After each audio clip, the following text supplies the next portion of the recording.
There are people that bring a car to the Muscle Car and Corvette Nationals.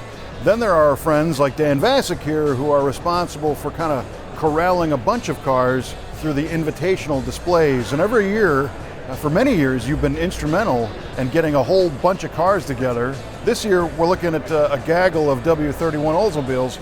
Tell me about the display this year, Dan.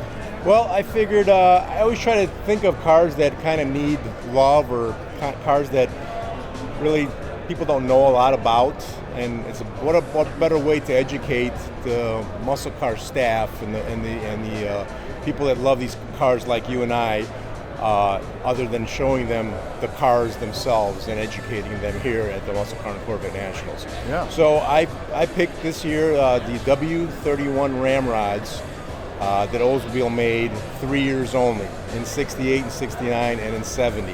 In 1968 they were called Ramrods. In 1969 and 1970 they dropped the Ramrod name and called the W31. And they're unique because they're literally high performance Oldsmobile small blocks. And they're pretty potent little cars once you learn about them and what makes them significant and the high performance parts that went on those cars. So it's just a cool car, and I just thought it was time for them to shine.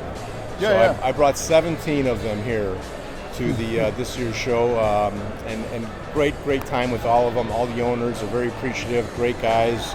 I just love the camaraderie. It's all about the cars, but the people is what makes it happen every year, as you know. Absolutely, and there's a lot to talk about with these cars. You mentioned the people. There's cars here from Canada and all over the place, right? Absolutely. I've got three original owner cars here, 3 drag cars here, and the rest are either restored or on their way to restoration. The other great thing we like to tell people here in McCacken is your car doesn't need to be a 1,000-point car. It doesn't need to be. It could be anything as long as it's the real deal. We want real cars here to celebrate, these cars. So we have cars here that are, all makes and models as far as what kind of condition they're in. Yeah. Well, that W31, tell us about the package, because it's more than just an engine. Absolutely. It's depending on what year, 68 versus 70, for example, but it's, the pistons, the engineering, the special carburetor, the special intake, special heads. It made that small block breathe a lot more, taking in a lot more fuel.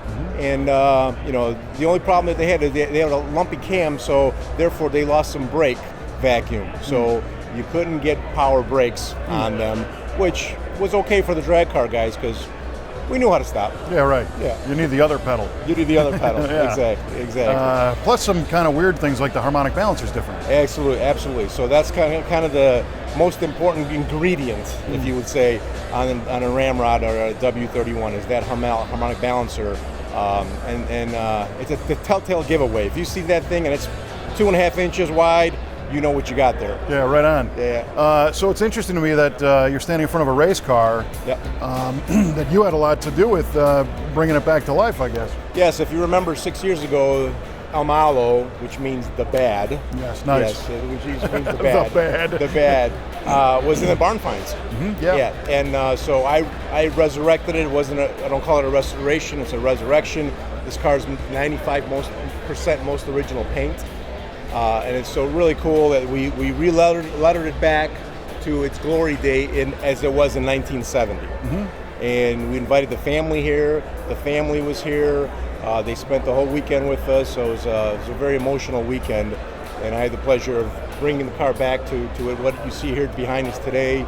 And now the father and son take it from this point. They're going to take the engine and transmission as a father and son team and put the engine and transmission back together and get the car running. Nice. Yeah. Well, it's interesting to me that they set out originally to build a small block drag car. I mean, was this raced in a certain class?